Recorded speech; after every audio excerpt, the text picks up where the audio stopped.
ఇప్పుడు మనం కూరగాయలు కొనడానికి వెళ్తాం, ఏది పుచ్చిపోయింది, ఏది మెత్తబడింది, ఏది కుళ్ళిపోయింది అని చూసుకొని మంచిగా ఏరుకుంటాం. మరింత ఈ విషయంలో ఎందుకు మంచిది తెలుసుకోలేకపోతున్నాం? ఇన్ని కోట్ల మంది ఉన్నారు, అసలు నిజమైన దేవుడు ఎవరైనా ఎందుకు తెలుసుకోలేకపోతున్నాం? తెలుసుకోవాలి. తెలుసుకుంటేనే ఉంది, లేదంటే భయంకరమైన నరకం కూడా ఉంది. బైబిల్లో ఇద్దరు వ్యక్తులు ఉన్నారు, ఒకడు మంచి ధనవంతుడు, ఒకడేమో తినటానికి కూడా దరిద్రుడు. ఆ ధనవంతుడు తిని మిగిలిస్తే ఆ అన్నం మెతుకులు కిందేస్తే అవి తినేవాడు. ఇద్దరు ఒక రోజున చచ్చిపోయారు.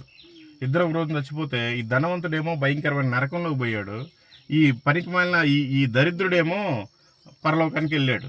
ఆయన అంటున్నాడు, ఈ నరకంలో పడ్డ మనిషి అంటున్నాడు, అయ్యా వాడు నా దగ్గర ఏరుకొని తినేవాడు, వాడినేమో నువ్వు స్వర్గంలో చేర్చుకున్నావు, నాకు ఇక్కడ మరీ దాహం వేస్తుంది, నేను యాతన పడలేకపోయాను ఈ పాతాళంలో, ఒక్క చిటుకుని వేలన్నా నీళ్ళల్లో ముంచి నా నాలుక మీద పెట్టమని అయ్యా దరిద్రుడిని అడుక్కు తినేవాడిని పంపించంటే కుదరదు. బ్రతికినప్పుడు నీ ఇష్టానుసారం జీవించావు, నీకు దేవుడు ఎవరో తెలియక జీవించావు, అందుకే నీది అక్కడే, నీకు మాకు మధ్యలో అగాధం ఉంది, కుదరదు అని చెప్పాడు.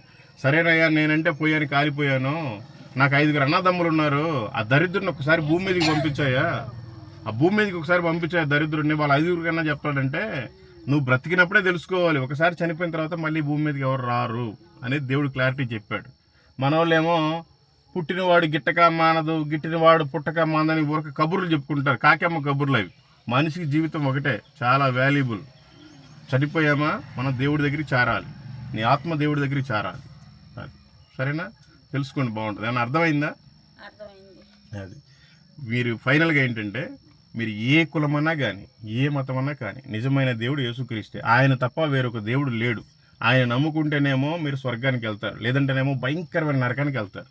నరకం అనేది ఎట్లా ఉంటుందంటే, మీరు వంటలు చేస్తారు, మీకు తెలుసు, కొద్దిగా గాలితేనే అబ్బా అంటారు, అట్లాంటిది నీ దేహం అంతా కాలిపోతుంటుంది యుగ యుగాలు.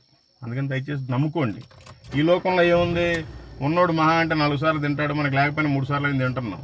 వాడు మహా అంటే డబ్బులు ఇంకోసారి ఎక్కువ తింటాడు, కానీ నీకు చనిపోయిన తర్వాత నరకానికి వెళ్తే నీకు అక్కడ ఎన్ని డబ్బులు ఉన్నా ఏం ఉపయోగం లేదు. అందుకని మనకి రక్షణ కావాలి. ఆయన నమ్ముకుంటేనే ఆయనలోనే రక్షణ ఉంది. ఆయన లోక రక్షకుడు. ఆయన చెప్పాడు, ప్రయాసపడి భారం మోసుకున్న సమస్త జనులారా నా యొద్దకు రండి, నేను మీకు విశ్రాంతి కలుగు చేస్తానని చెప్పాడు. నేనే సత్యము, నేనే జీవము, నేనే మార్గం అని చెప్పాడు ఆయన. ఇంకెవ్వరు చెప్పట్లా. ఇప్పుడు చచ్చిపోయినప్పుడు ఆయన కుంపటం కడతా గుమ్మటం వల్ల యేసుప్రభుకే అదే ఒక చెక్క పెట్టిలో తీసుకొస్తారు. ఎందుకు అంటే దానికి ఒక పెద్ద లెక్క ఉంది, మీకు చాలా టైం పట్టిద్ది. అది చనిపోయిన వాళ్ళందరూ మళ్ళీ లేస్తారు ఆయన వచ్చేటప్పుడు. ఆయన ఈ భూమి మీదకి ఒకసారి దరిద్రుడిగా వచ్చాడమ్మా. ఎందుకు వచ్చాడు అంటే, మానవుడు చేసిన పాపాల నిమిత్తం మనం రక్తం చిందించి చనిపోవడానికే వచ్చాడు. ఆయన చనిపోయి తిరిగి 3వ రోజున లేచాడు.